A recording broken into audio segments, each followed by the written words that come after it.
C'est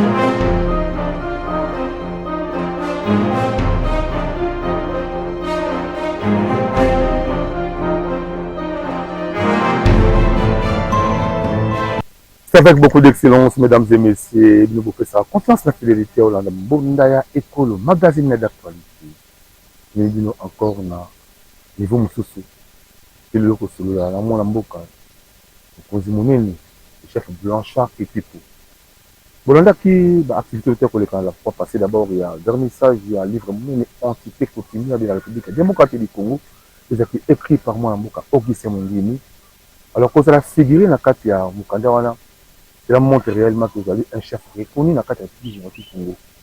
Vous essayez vraiment de le caper, tout cela, et comment est-ce qu'il a fonctionner en rapport à la coutume en Boka et aussi pour le conseiller ministre d'affaires coutumières.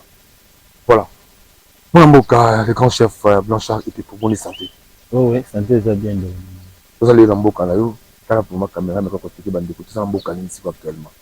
Awa toza na kati ya groupement kimwenza matadi na ye. Donc za groupement munene weza reconnu au niveau ya ville na biso ya Kinshasa awa. Moi kimwenza zaki décoré premier groupement ya ville ya Kinshasa. Donc groupement soka médaille ya liboso. Comme premier groupement ville ya Kinshasa zaki groupement kimwenza matadi. Sika oyo okutela ngana ndako. Très bien, tu comme on a élégué, vraiment on a type tenir en haut, vendre puis reconnu la carte à Congo, comment autant comment Blanchard et tout. Nous vous mettez motivé au bout du mot, tu vois, beaucoup de jeunes, mais banga kayango, beaucoup de chefs pour pouvoir continuer. Il y a comment qui nous qui commence à considérer mais on dit mal. Eh bon, pouvoir continuer, ça est le motivant motivé.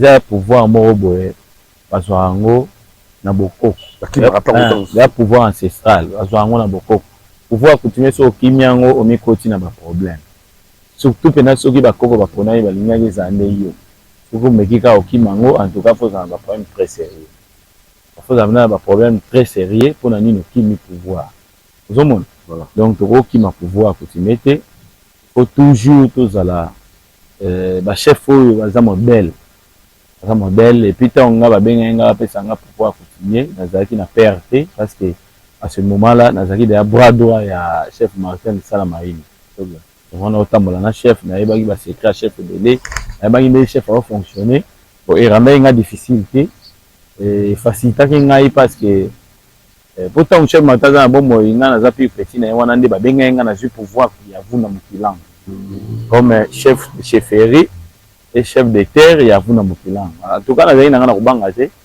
On a déjà ndenge pour fonctionner déjà na famille na ndenge chef Martin mais la pouvoir après nazaki plus petit na azo simisanga biloko bokoko aussi mana no soki to ke tribunal sala na no boy. Donc yango no moni e facilité ngana na tambola na tamusa pe pouvoir ngo bien. On a mené vraiment bien pour le moment. Très bien. Personnellement, chef Martin de Saladali, Naïbi, tout ça, les deux. Ce monde, vous êtes dans la bonne moïse. Vous m'ont dit que ma fille. Bon, voilà, avant tout, quand même, solo, il y a autre pays dans le pays, pour le cas de votre actualité Mboka. Actualité Mboka, le groupe de la chef coutumier, vous avez garné des terres. Quand vous êtes à la première chef coutumier, vous allez essayer cette sécurité de Chine actuellement. Hasard, pour Bétamo, c'était beaucoup plus avec la constitution en Mboka. Vous étant chef coutumier, comment est-ce que vous voyez ma message? Voilà.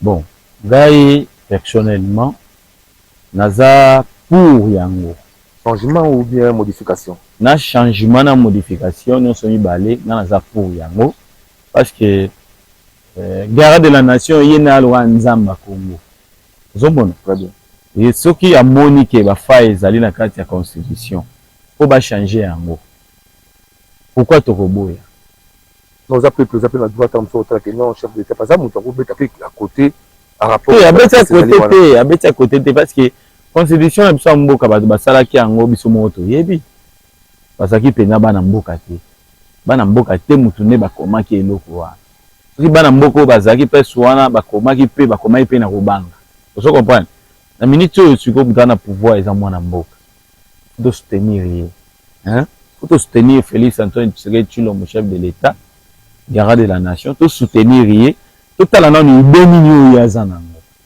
moni avant ko boye eloko yo kana no idée ba opesa wana MCO ezape pona o maitsa culture ya mboka na biso ba valeur ya mboka na biso kobongisa mboka na biso ezonga pena na bandenge mo boyo tozalaka tant par exemple Mobutu azalaka ozomona donc ngai mpo na nga eza idée mo ya mabe te eza idée bien to soutenir yango chef coutumier nyonso notable nyonso politicien tout ça to na nanu ba opposant te babenga mwana moko te kibima na balabala ke esala désordre te eza kitoko te boka toke tina désordre toke nango ti wapi toluka nanu moyen tovandaka pe tosali nanu dialogue tosololi tomonaka dialogue ape mwana mboka Martin Fayulu abengaka dialogue mais c'est comme c'est simbaki te et sima ndenge nini na minute oyo Félix Antoine Tshisekedi asala dialogue na opposition eza te papa combien ya pouvoir deuxième mandat kaka bamo dialogue président honoraire asali combien d'années na pouvoir président honoraire asali combien d'années na pouvoir ekosala dialogue na temps nini ozomona faut totala peti le chef coutumier vous soutenez à 100% tozo soutenir yango esalama toyebi nanu ba idée ozana kati te mais na ba soupçon ya ba idée ndenge to monele yo zalela et to moni que ça va. Voilà mesdames et messieurs, on les allez moi mboka idée parce que la démocratie mutu tozana droit pour soulever voix nae en rapport na o ezali pour na avantage ya République démocratique du Congo les grands chefs coutumiers Blanchard et puis pour après cette version na yazali pour appuyer vraiment idéologie chef de l'État Félix Antoine Tshisekedi Tshilombo dans le changement ou modification de la constitution. Merci beaucoup. Chef Blanchard et puis pour tout ça la fois passée, c'était le 15 novembre, lors il y a vernissage à Moukanda, mon aîné a entité coutumier de la République démocratique du Congo, écrit par moi Mboka, Augustin Mungini. Nous avons vraiment attaqué au fou et au moulin, il y a pour le livre wana et à la élité. Nous est motivé qui au cours de la histoire ya Moukanda la côté de la mokili. ngai te nde nazalaki motivé mpona kota na kati ya histoire mais parce que malobe kendaka esilimbwaka mais makomi etikaka bi okotisa kati ya makomi sikoyo nga na mwana nzambe ngai na banga nzambe malgré que chef oyo yanga nayebi ke nzambe aza mokeli ya likolo na se mokeli mpe ya biso bato nde nzambe batali conduite batali nani pas à vrai batali nani pas conflictualité ni bazwiye batie na kati ya livre wana koti na kati ya histoire ya mboka wana bato babona on dirait za mwa maseki eza maseki te parce que moto a commis livre wana a travaillé trop na secteur ya affaire coutumier à cause a pas sali pas 10 ans ou 11 ans na affaire coutumier donc ayebi tous les vrais chefs coutumiers ya République démocratique du Congo na ba province mosusu et puis tina biso na capitale a Augustin Mungini il fut secrétaire général na affaire coutumier donc ayebi affaire coutumier koleka bato nyonso ngapo na nga ayebi affaire coutumier koleka bato nyonso o ba na affaire coutumier pour que pena na connaissance ya affaire coutumier pour affronter rapper ba chef ayaka pena vers ba chef ba vandi boyene tozo sola boye zolia zomela a CG ngala moni zota moi 10 sur 10 euros mais ça te pour na flatterie te mais total la rande musala oyo ya sale la rabiso na faire coutumier des armes ça malam jeune loko ngabo na se retrouver na kati ya livre wana et puis na wimeli pe na pouvoir ngane ozomona nga ndeko na nga Alain na okoksa 11 ans na pouvoir coutumier c'est bien na zu pouvoir coutumier na âge mora mukie tina okola na yango na nzoto donc na makila o donc pouvoir coutumier et vandia wanenga osala te na expérience ya pouvoir coutumier oyo zaki muto ko memanga na lenge te muto ko kosanga te muto ko kosanga bulu yeke te so na se retrouver na kati ya livre wana mususu peza honnêteté na conduite bien na koyeba valeur ya mutu valeur ya chef coutumier d'abord chef coutumier fois za mutu mo bo alongwa na escroquerie na vie na e imeni ki ngwaka o babenga ki ngwaka na chef coutumier za ngwaka te chef coutumier za mutu mo bo alaksa bato conduite bien chef yo mo faut tamola na sembo o bato ve batamola sembo faut exemplaire ozomona chef faut za sérieux bato faut mona chef ga sérieux au moins le ba chef coutumier ba ndeko bala religieusement te ben vous comprendre le chef Blanchard a une idéologie moko boye Ah bon, il y a pas la religieuse. Oui, tant on a le pouvoir sika. Hein? Tant on a le pouvoir sika. Les seuls chefs coutumiers on a eko kuta qui a bali religieusement. Ils ont qui chef Malawalipes. Chef Malawalipes a bali ali ngai deuxième personne. Na monga fula ngai deuxième personne na balaki. Pour que vraiment que on a des chefs coutumiers. Oui, on a des chefs coutumiers. Na deuxième chef coutumier ou salaki mariage religieux. Vous comprenez? Ngai mais deuxième personne a salaki mariage religieux. Après chef Mbala. Parce que le chef coutumier a une idéologie mobile. Chef coutumier face à 5 femmes, 6 femmes, 7 femmes. Non. Chef coutumier a fait la nandako, lobe la mukela nandako, lobe la mukela nandako, lobe la mukela nandako te bongo te. Vous comprenez? Wana na salaki déjà chef coutumier, ndena yeko bala. Ndena yeko mona pe grand frère na ngaki kinzondi, il pas bala na déjà kala, mais azaki non chef coutumier te. Vous comprenez? Mais abalaka déjà, azaka déjà marié avant nga. Azala marié avant nga. Vous comprenez la bête abalaka déjà, azala non chef coutumier. Chef coutumier. Ba yeko là était chef coutumier, il pas côté na date lignée ba chef coutumier baza ba marié. Vous comprenez? Mais na ba chef coutumier o ba bala. Ngana yeko bala et bo chef mbala bali nani abali nani ngai na yeko bala gigi nzo balaka déjà kala mais azaki no chef coutumier te yeko comme chef coutumier azaki dans alliance à libo. Vous comprenez? Religieusement. Religieusement ko tant on a la sisi ko bala mbala mo pe na moni ba chef esprit et la moki. Oye la motivation mo papa menga na kolo histoire autant agité na histoire donc nde omoni nga yawa na histoire na ba idéologie o na kotaka bato sans que na benda obo na yebisa ote na opesa cours. Vous comprenez? Bato mayele ba mboate ba pa nga na opesa cours na sens wana na ko mona ba vena nga Saddam chef coutumier mafufu abali na ko mona sa majesté David Matadibala abali. Vous comprenez? Na ko mona ba chef d'avin ba bali tala ba chef coutumier ce qu'on a mis sur bandi obala religieusement.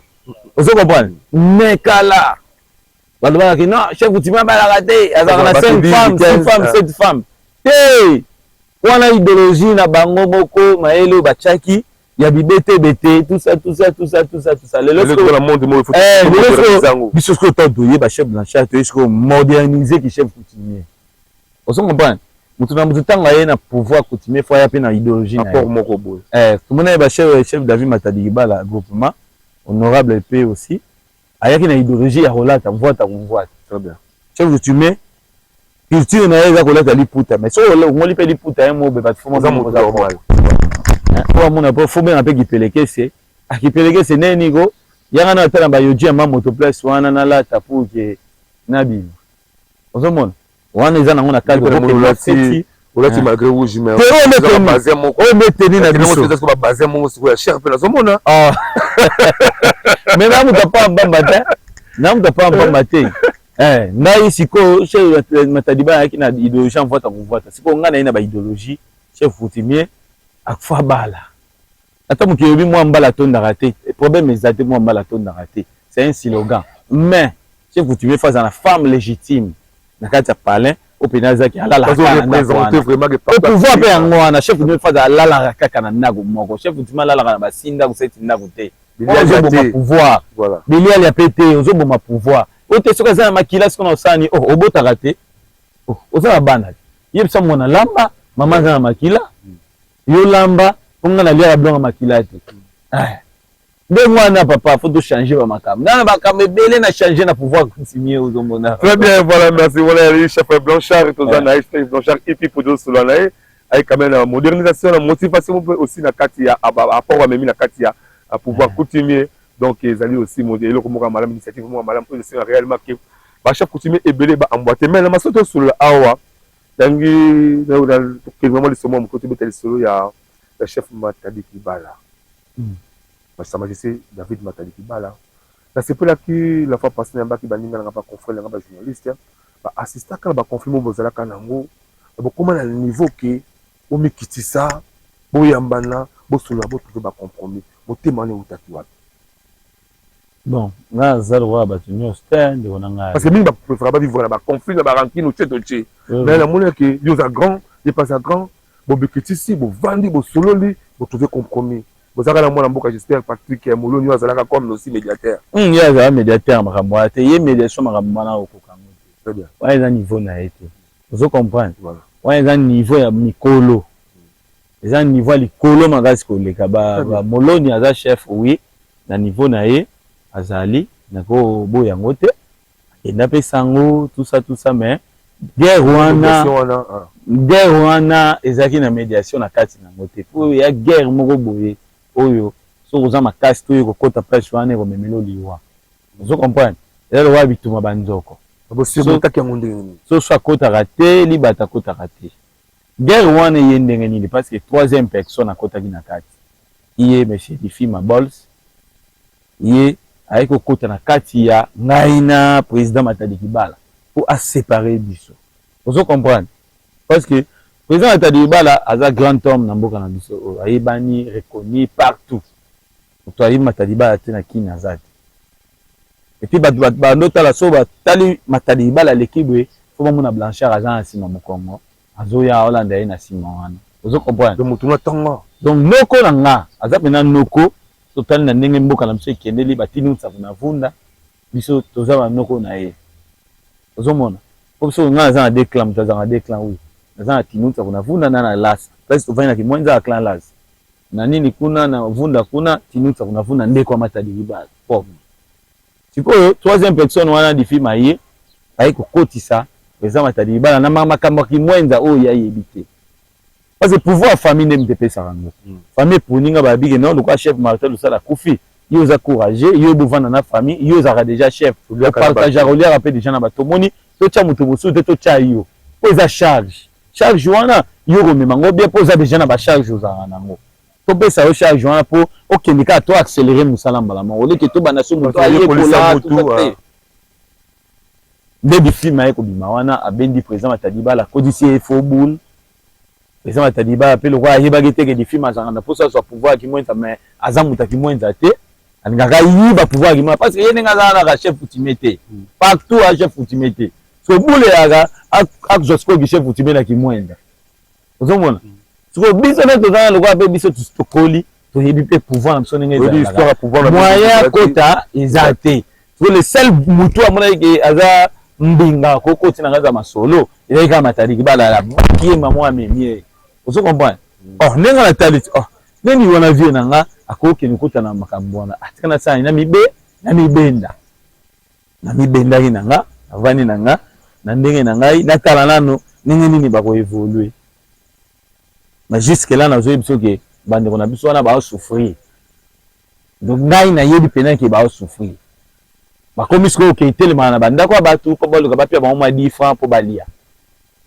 Oh, soki bayokamelaki ndenge famille elingi ememela pouvoir bakotelema na ndako bato te mpo bakesenga 10 francs bakoya mpe même mpa na ndako na nga mpo baosenganga 10 francs mais bango moko baozwa 10 francs na bango na ndenge na bango baozita mpe na ndenge na bango ozo comprendre mpo na nini mpo na koluka kowelela bakendaki na procédure ya diviser premier régner bayesi ko kodiviser famille na biso bayesi kodiviser famille na biso c'est pour cela moi na mibendanaki na tie bango boye mosika na ngai na vana na ngai na ndenge na nga na kibomwana na ngai na kibovie na ngai na kibongai oyo naza nango nakotiela bango mpe kibongai te bango baza bango nga mpe naza nga na vana ye na nga na ndenge na nga bo ti nga na vie toyei kocomprendre ke tokokende nango ti wapi seme toluka tovanda tosolola mpo tozwa basolution mutu mpo avandisi ngai na ye aza te donc tomivandeli biso na biso bakoko kaka melimo bakoko tomivandisi biso na biso tokozala na guerre ta ngai na président na ye tobandi komemela pouvoir oyo soki tozali ka ensemble na batemps oyo tokomi lelo mais pouvoir avie mais danger ti pouvoir avie danger bato bapembe na vie baokomanie vie te baokomanie vie te mpo biso mpena so tozali kaka pembe na vie chaque jour nene bando ozala na mbanza wana tonge tolamba pena pouvoir avie pena donc na so député vieux ingo comme le roi gouvernement. Est-ce qu'ils ont retard encore parce que le roi besoin ça retard? Et mais ba pembe na ye moi collaborer na bango ezate parce que ba mais on l'a dit non ça va calme ba stratégie alors. Calme to benga naka to sololaka à tout moment ata so obina benga en direct émission ana benga ye a oyamba téléphone solo li pour yoki que ça va. Très bien.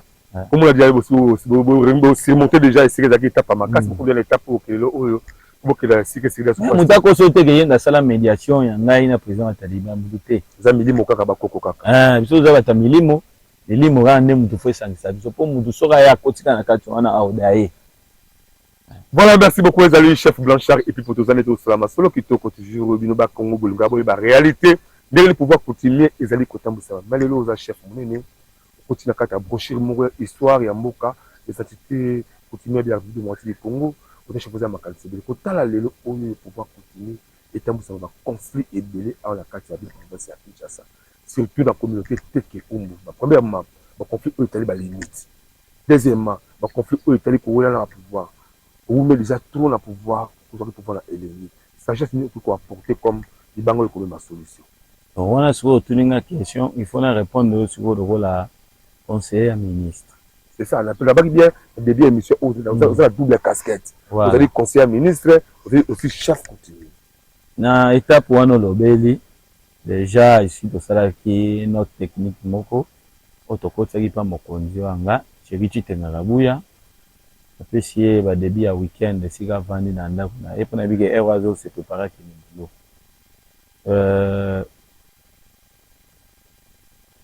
tout ça, on a posé tout ça dans notre tour, dans la commune Nyonso. Il y a biso et une entité coutumière. Tout le temps, chef coutumier, tout le temps, chef de groupement. Tout ça, le renforcement des capacités, tout ça, et puis échange de paroles entre l'État et le chef coutumier. L'État et le chef coutumier pour ça, chef coutumier peut pas l'État pour ça na bango. Auto zoyango sikoyo to bongisa ba conflit ya ba limite wana to bongisa ba conflit ya pouvoir tout ça to meka osalango. Après descendre wana to luka to ça la commission mo ad hoc. Commission ad hoc wana to ça to mélanger ba ta ministère national ba ta gouverneur na biso mo ministère provincial intérieur to sangani OK to kitasko na ba terrain to kata ba conflit ya coutume wana parce que na tala biso to bito zonga to sala nanu bien en commission d'arbitrage commission d'arbitrage wana so natali ko bande banda bandanga la chef na chef coutumier commission d'arbitrage bande bande etikala au cadre de conflit moko ceci etikala au cadre de conflit moko tous les conflits ba wa kena ba cadre tilele izala na mokaka siko akwa bo to zo sur commission d'arbitrage alors faut tout ça commission moko ad hoc o izana ba agent à l'état na cadre OK to kata conflit parce que mafia ya te tour on affaire coutumier Kinshasa. Donc mafia te pour mutaza wana azana yeye mutanzala te o ya mois 2000 3000 fois pesanga on a lia on a katela o makamuna on a faveur na yo donc tant autant ba conflit ça m'a mis d'après mon avons bazana bazaka ba hauteur nango biso na biso parce que la famille coutumier pour babaka avant au traité pota que ba d'abord maladie zaka da pota et là biso na biso neto wele lanka deti ngana la chef boué au mona grand frère na ngai azaki lésé ne lo mona salaki à la salle rébellion il est pas qui a sommé bakan oyo a sommé babikoti o comme qu'on se prononcer et il est chef coutumier vous comprenez comme à qui on se prononcer que il est chef coutumier et tout ça donc là c'est na balendi oyo semaine otozo banda bozo à nos na utambo na bino nyos na ba commune wana donc bien à tous les journalistes c'est utambo na bino pour qu'il y ait renforcement des capacités na ba entité coutumière na ba commune so tel que monga fula na bana na monga fula pesa ngamo na vandi parce que ça histoire makasi na kena nsele na histoire makasi na république mobimba non connaissance quand même pour aller monga fula vandi à toi oh naza muda kitasa na connaissance ya ville mobimba pour ba chef coutumier so moni ba benda ki ngai nde ba tinga place wana po ba monaki lolenge na ngai akozala puis na yebi pe affaire coutumier po biso toza ba élève Augustin Mungimbi zo ba élève na ye to mona ba né Augustin Mungimbi ouais to mona Augustin Mungimbi nga sala ka affaire coutumier et puis biso to yebi na ba arbre généalogique de ba famille belé c'est tout ça c'est tout yango wana moni to okene na makambo bien ti lelo ministre na biso bozoka teke ba finir na télévision que ah non même mutu boye chef coutumier pona yaza boye non zokene maleme pour que le ba chef coutumier ba se préparer voilà semaine otozo banda tozo ko annoncer bango ki tozo banda ba descendre na ba commune chef coutumier chef de la caméra ça c'est normal donc ba chef coutumier faut to yebake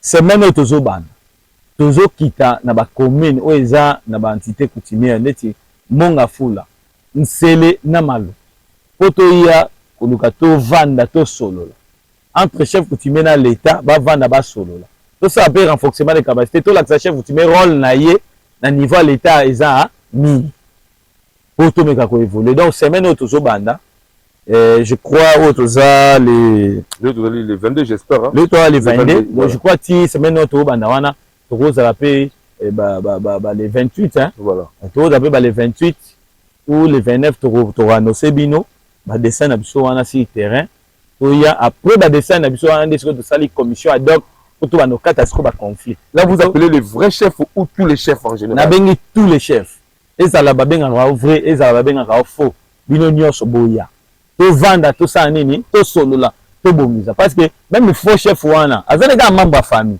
voilà parce que ba les faux chefs mais c'est vrai te azana est vrai membre ya famille voilà mais tantôt famille pona ki ndeyete so pona kolia monga mabele na sali rébellion ali apena ndenge na au moins ndenge zali do gens les ande bongo donc to bengi bango nyonso to kutana to solola po ezala mwa bien côté ya obosani question mo tu na nganga mona milobelango pona ndeko na biso Bitakwira honorable Bitakwira Justin Bitakwira na yebi kazaka mayele mingi honorable Bitakwira ozaka mayele mingi mais mayele pe ya mo boyele kanaka te zo honorable ozana ba rang ozana ba humilité na yo zo ozana ba humilité te so na zongo le chef coutumier na lo ba lo conseiller te zo la casquette de chef coutumier na zongo la casquette de chef coutumier honorable Bitakwira akokabula ville ya Kinshasa te ata mokolo moko pe te akozwa idée aya nango na assemblée nationale po aloba ke non bakabula ville ya Kinshasa en tout cas wana aomilikila ba problème oza notable ya Kinshasa te oza pe na makila ya Kinshasa te jamais okoki kopesa idée ke bakabula Kinshasa Kinshasa ezalaka déjà ya bateke na baumbu teke umbu eza communauté teke umbu oyo bazala tout na teke umbu pe toza na badéputé nationaux oyo baza na kati ya assemblée nationale wana ata mokolo moko te bakoki prononcer na monoko na bango ke bakabula Kinshasa po bayebi Kinshasa tozalaka déjà des tribus oyo tozalaka wana epuis toza unis epuis toza fort bakoma okosela biso ke tozalaka na séparation non momu na moteke bazalaka na séparation te baza unis epuis baasoude baka makasi apart banko oyo basalaka biso na ntango olandaki maloba ya Justin Bitakwira kati na yo etant que chef ndenge ye azopesa idée ekozala kati ye azopesa idéologie ke bakabula Kinshasa ekoma peut-être na mokongo akota na Kinshasa po akamba Mswahili akota na Kinshasa po akamba muluba te wana eza faux wana eza faux soki ndeko na biso Bitakwira ako retirer ba parole na ye wana alobaki devant président assemblée Vital Kamerhe te ekozala bien te parce que chef coutumier nyonso chef de groupement nyonso ville ya Kinshasa en tout cas allez-y aza contre message wana aza contre message wana oyo ndeko na biso Bitakwira alobaki vraiment toza contre yango pour que toyebisa yo ndeko na biso Bitakwira et il faut retirer la parole na yo devant Assemblée nationale par rapport à séparer Kinshasa. Kinshasa eza na bakolo nango. Kinshasa ezali ya bateke na baumbu. Bato bakolo déclarer que bokabula Kinshasa eza bo. Loba ke ko loba ke non bo séparer ba commune mususu. Mais non bokabula Kinshasa. Okabula Kinshasa ozwa ndani Mswahili to Muyanzi o comme chef coutumier ya Kinshasa. Et bana ndenge ce que l'on a angle wana te biso to développement na ba angle belé donc to yebiso ke non tika makambo zo sala wana oza honorable député national oza ba humilité biso oza ba humilité te mais to yebiso ke tika o wana lobaki pas des bêtises OK mais jusqu'au d'accord to ko tu la casquette administrative étant conseiller à ministre autant le au chef coutumier mingi ba koma ko zala sur la bande na bango lokola ba koluna pour la pour ka ba pouvoir ko ça ba désordre yo étant que conseiller ministre étant aussi chef coutumier donc on a ba acte voilà c'est je me pose l'activité pour ça la rapport nango est-ce que pouvoir si on vendre kaka uzala ekira ba kuluna et uzakala kiri moko ya batu mo des autres pour ko menacer bango na to et ça méthode mo beaucoup adopter pour ko tsa kini akata mboka et ba chef coutumier ya ba kuluna wana ba bande na ye kiri na ye ye azana bekira ba kuluna wana en tout cas ba oza arrêter l'état congolais au Kangaba. Bon, vous avez formé, oui, bien ça, oui, bien ça, oui, Zali, ils ont un chef coutumier, va former, va couler dans la baza. oyo avandaka na bakuluna oyo baforma bakuluna na ye batambolaka na ye bazali mais toyebisa bango ke batika biloko wana pouvoir coutumier eza makambo akotina bakuluna na terrain te mpo bakende na se bato alors soki toyoki ta moko kaka lisusu na bétise ya ndenge wana en tout cas tokointerpele ye pour que de façon toatendre ye si ipv toyeba pourquoi asalaki ndenge wana esi fo soki kokanga ye tokokanga ye état d'abord conseiller ministre ozoye ba d'abord kilo to charge oza nango ya kopesa baconseil kopermettre ke développement esalama na niveau continue na vie province ya Kinshasa. Bon eza lourd de charge mais lokola si nayebi mpe pouvoir continue yango ndenge etambolaka nazomona yango kilo te parce que tozo évolue déjà bien. Alors tala soki bacontinue message noki kolancer à rapport na charge ozobe eza lourd de charge wana parce que il faut audrer aussi apport na bango et permettre ndenge ozala facilité ya kosala mosala. Message de lancer pour la banque. Bon, bandeko na nga ba chef de groupement, ba chef coutumier à ville ya Kinshasa. Déjà, nayebi ke boyebi ke bozala déjà na confiance nga parce que na otambolisa mosala na ndenge moko ya logique, ndenge akina mosala oyo bapesaki nga epai ya excellence ministre Tshiriti Tenakabuya. Ayebi ke naza motu moko sérieux, mitambusaka mpe na ndenge moko ya kimia na sembo. Tozomema mosala bien. Tozomema mosala sans kanyaka, tozomema mosala tokata nde ba conflit, tosangisa nde ba famille, bato bayoka. Tozala bien. Tozolancer bino appel kala mingi te ya kokutana entre biso na bino tosolola moto akima te, moto azanga te, atomoni adversaire no aye place wana yaka tovanda tosolola. Tobongisa pouvoir coutumier. Po toboya babuzoba, toboya ba mort d'homme, toboya ba nini parce que même pouvoir coutumier et comment on s'appelle bato baliwa na ndé so boye bien adversaire ba bundaka oza makasi pa ake akufi mais or que ba pek vie humaine wana to linya ngote ça na posa tout ça ini to tamsa pouvoir continuer na ne moko ya kimia pour makambo tamu.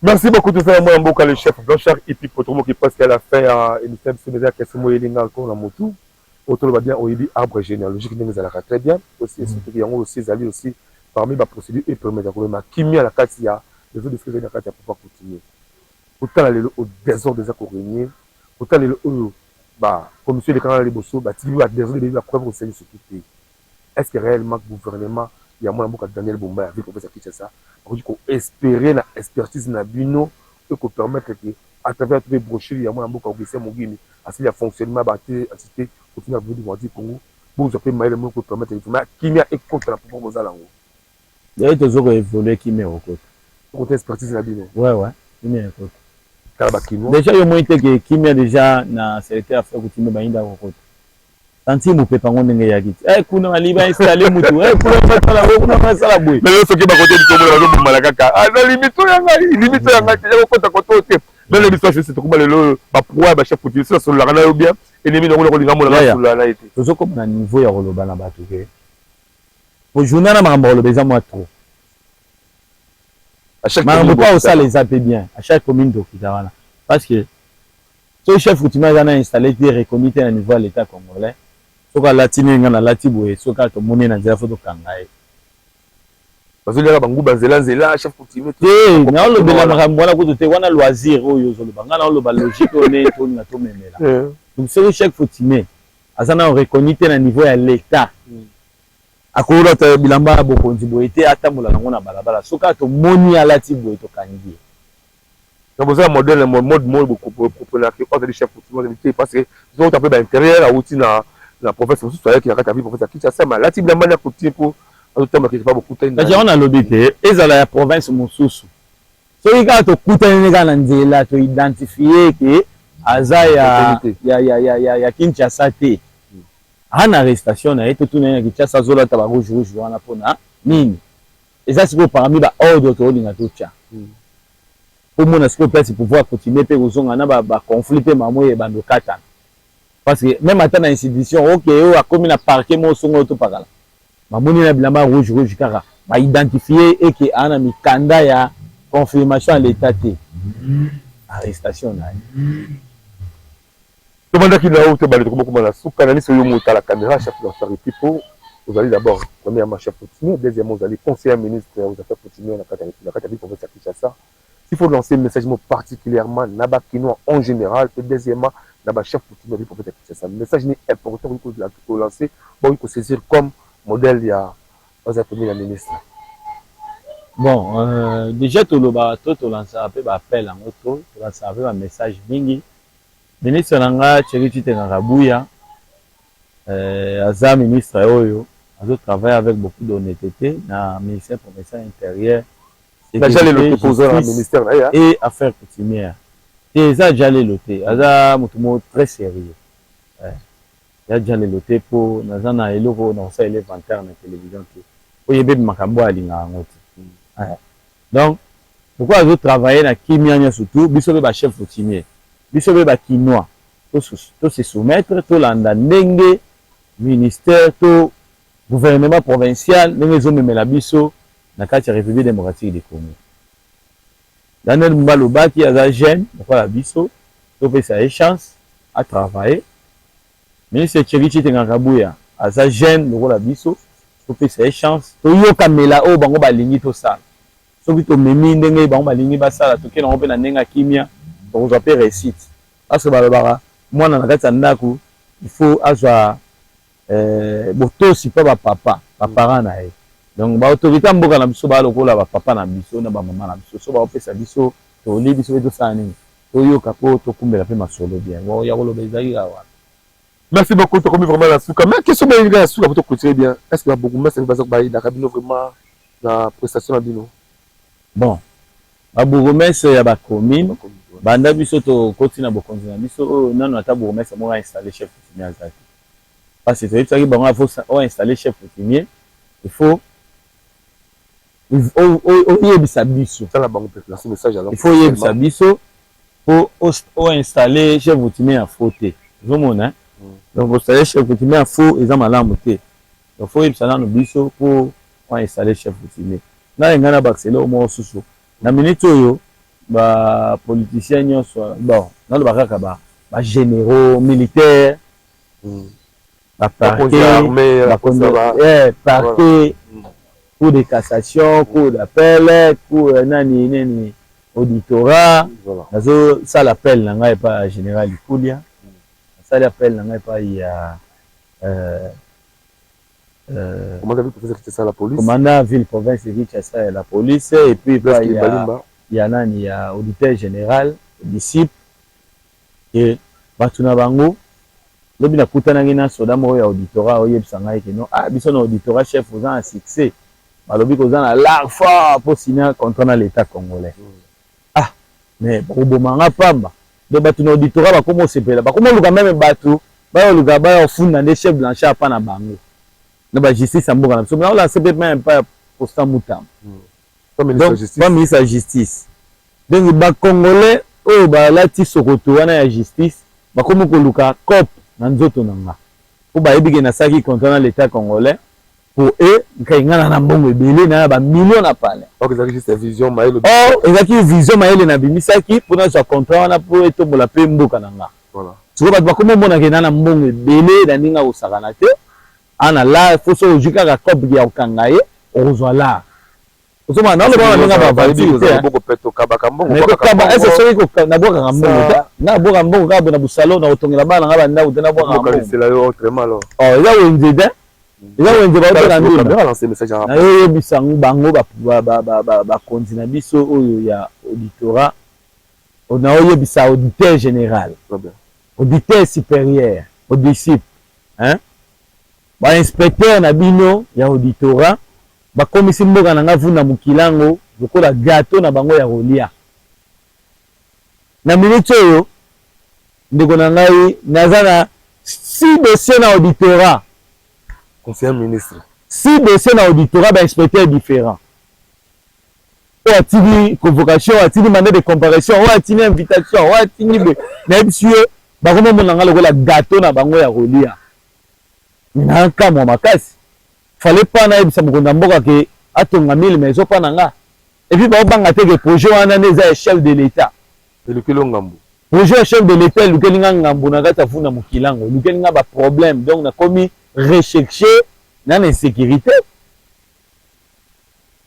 et puis bango bayoki ke na conseiller ministre ngane natali makambo ba chef coutumier nyonso na ville ya Kinshasa mais avant soki chef coutumier mo aye ko accuser nga ke non ote ateki mabele na nga mais faut ya retourna ngai te papa parce que nga conseiller ministre pas matin c'est ba mona ki na sérieux na honnête est-ce que muto a sérieux te ana sefa bien te ba ko zo za conseiller ministre hein donc on comme inspecteur ba commission le roi gâteau mo boye ko boudin na bango ya kolia bakata ndam balia pour dans le nom basolo parce na kutana na soda mo auditoral lobby yende soda na mtayi bisinga. OK, bref aussi sa émission alors. Donc bref merci ba kondi ba benga ba inspecteur na bango ba pesa ba inspecteur na bango toli ofunda muto eza mabete mais tant muto ko funda inspecteur faut tout na muto ayi ko funda faut tout mes qualité oye na qualité nini oza chef coutumier to oza muto asoma ki concession est-ce que soma ki concession on ndenge nini oza na mikanda chef coutumier to oza mikanda chef coutumier ozo mona nazo ya pe nazo répondre na ba invitation oya okomi wana boye muto ayi ko funda yo aye mo kaza na qualité te voilà muto ayi ko funda yo otali document na boye eza document ya famille na bino te ata koko no moko ategela mabele te ozo comprendre donc ndenge eza wana donc bakondi vraiment en tout cas babenga ba inspecteur na bango matoyi mpona makambo ya ndenge wana et puis bataillon ya FARDC na njili brasserie wana côté Snell capitaine wana capitaine ya simi basoda oyo ya njili brasserie wana na FARDC akomi ko coopérer na ba chef coutumier à côté kuna bakotaka na ndenge likolo vuna mukilango mpo batekaka mabele donc nazoyebisa pe général ya ministre yango fort atalaka nde basoda ya ndenge wana lokola aza inspecteur ya mambetali basoda akangaka nde bamilitaire ya ndenge wana. Message est passé. Voilà, message est passé. Tu as aussi l'état général de la justice. La justice aussi pour remédier si le chef de l'État qui est justice est malade. Alors malade la justice aussi vraiment que les Congolais surtout en général aux à la soldats, aux à la civile, aux à la policiers c'est vraiment pour intégrer positivement le niveau de justice pour tout le cas. Maladie aux déranger justice est vraiment un peu écarté de manière congolais à se retrouver. Là-bas le chef de l'enchère et puis pour aller quand même pour regretter en rapport à leur comportement où est la justice dernière. Comme ça justice à niveau qui a été maltraité aux SROT. Donc vraiment la souka chef ça a été plaisir pour nous on a bac biso on a fait temps là c'est pour ça j'espère que vous êtes à l'aise de déranger moral la haute. Très à l'aise. Tout est bien. Là sur tout le monde répondre pour na haute na kata mondo. Exactement. Et le basuga na ngote. Alors par rapport au livre il y a entité coutumière de la République démocratique du Congo mais fait que c'est pour la bande de côté pour lango. Et ngana féliciter CG Augustin Mungimbi asali livre na bien et puis atira ane ba vrai chef na kati na soko za vrai chef te na livre wana ozate il faut robomisa balinga bisikala on doit chef ba vrai chef ba qui tant côté sikala mais efficacité pe biso net biso na niveau ya province ya ville de Kinshasa le roi to ça na ministère wana livre wana pe facilité pe biso to tanga ngo pe bien on musuto yebarité to zo connaissance na kata livre wana qui fait CG Mungimba ko cha isipateur te na kata livre wana po erobebisa livre comme tu as livre il y a beaucoup de choses na hésiter na kati neni donc c'est que livre on les a importance ils avaient utilité mukatanga ngo donc quoi tu ba vrai chef na kati na féliciter na musala sali na bogele ba fleur akoba na musala na ye asa ba somba yango ba tobele bazo yango oui d'ailleurs yo mona nga na somba ki yango na honora ki yango na mora bien na honora ki pena livre wana et parmi ba to na moni livre que nga na kati na bité il faut na honorer yango. Voilà, tout le monde pour te clôturer, tu as interview de 5 mois dans Boka Chef Blanchard, le jour il y a le 15 novembre, il y a un message à les entités coutumières de la République démocratique du Congo, écrit par moi dans Boka Augustin Mungimbi et nous allons pour te clôturer, pour boucler complètement l'émission sur mon col. C'est parti la régie. Bon, livre au Ponanga et Zo Koloba Mingi Makamebele. Livre le bi Makamebele na Katia, malgré notre tangi en haute. Mais nakoye ba CG Augustin Mungimbi aza mutumo très intelligent, très calme, doux, asali pe musala munene na affaire coutumier na République démocratique du Congo. Alors nandimita ko koma buzoba na katia. Et puis ce chef moko ya buzoba aza na niveau ya République na biso akoko tina kata livre jamais. Donc ba chef tout ba se retrouver na kata livre oyo. Ba vrai chef coutumier et puis ba pe ba valet ya République démocratique du Congo na secrétaire ya affaires coutumier.